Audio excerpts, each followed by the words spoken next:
요즘 투자를 보다 보면 유독 눈에 많이 들어오는 키워드가 하나 있습니다. 바로 브라질 국채입니다. 연 10%가 넘는 금리라는 말만 들으면 솔직히 누구나 한 번쯤 흔들립니다. 저 역시 처음에는 이거 괜찮은데? 라는 생각부터 들었습니다. 그런데 조금만 깊게 들여다보니 느낌이 완전히 달라졌습니다. 단순히 고금리 채권이 아니라 상당히 복합적인 리스크 덩어리라는 생각이 들었습니다. 1. 왜 이렇게 금리가 높은 걸까? 투자에서 가장 중요한 질문은 이겁니다. 왜 이걸 이렇게 많이 주지? 브라질 국채 금리가 높은 이유는 단순합니다.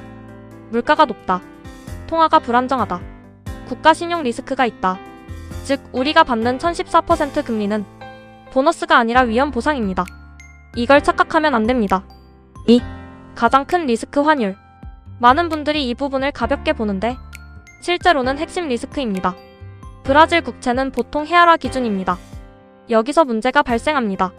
예를 들어 이자 10% 받음. 그런데 환율 마이너스 20% 하락. 결과는 실질적으로 손실입니다. 실제 사례 느낌으로 설명하면 과거에는 헤아라 가치가 크게 떨어진 시기가 있었습니다. 이때 투자자들은 이자는 계속 받는데 원금이 줄어드는 상황을 겪었습니다. 이건 체감상 굉장히 괴로운 구조입니다. 3. 이자 많이 주는데 왜 문제냐의 함정. 많이들 이렇게 생각합니다. 어차피 이자 계속 받으면 되지 않나? 그런데 여기서 중요한 포인트가 있습니다. 이자 인플레이션일 가능성. 브라질이 10% 넘는 금리를 준다는 건 그 나라 내부에서는 물가 상승도 크다는 의미입니다. 즉, 돈을 많이 주는 대신 화폐 가치가 같이 떨어질 수 있음. 결국 명목 수익은 높은데 실질 수익은 낮은 구조가 될 수 있습니다. 4. 국가 입장에서 생각해보면 답이 보인다.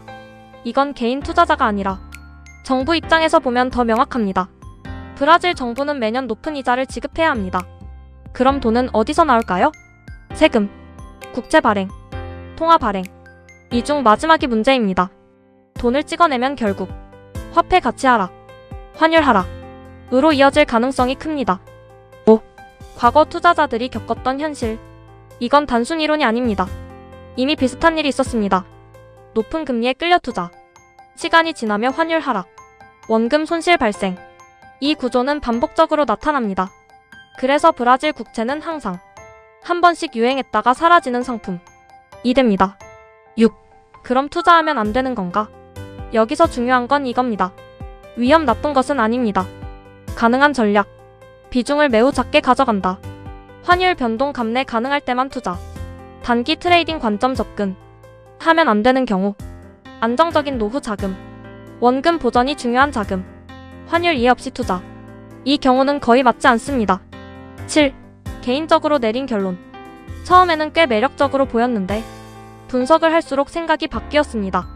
핵심 정리. 고금리 고위험. 수익의 핵심은 환율. 실질 수익은 생각보다 낮을 수 있음. 그래서 제 기준에서는 메인 투자 자산으로는 부적합이라고 판단했습니다. 8. 대신 더 중요한 방향. 이걸 고민하면서 오히려 확신이 생긴 게 있습니다. 장기 투자에서 중요한 것. 통화 안정성. 경제 성장 기반. 기업 수익 증가. 이 기준으로 보면 글로벌 지수, 우량 기업 ETF. 이 훨씬 구조적으로 낫습니다. 마무리. 브라질 국채는 나쁜 상품이 아닙니다. 다만 이해 없이 접근하면 위험한 상품입니다. 그리고 가장 중요한 한 가지. 세상에 공짜는 없다. 이 말은 투자에서 거의 법칙에 가깝습니다. 고금리에 끌리기 전에 그 뒤에 있는 구조를 먼저 보는 것이 중요합니다.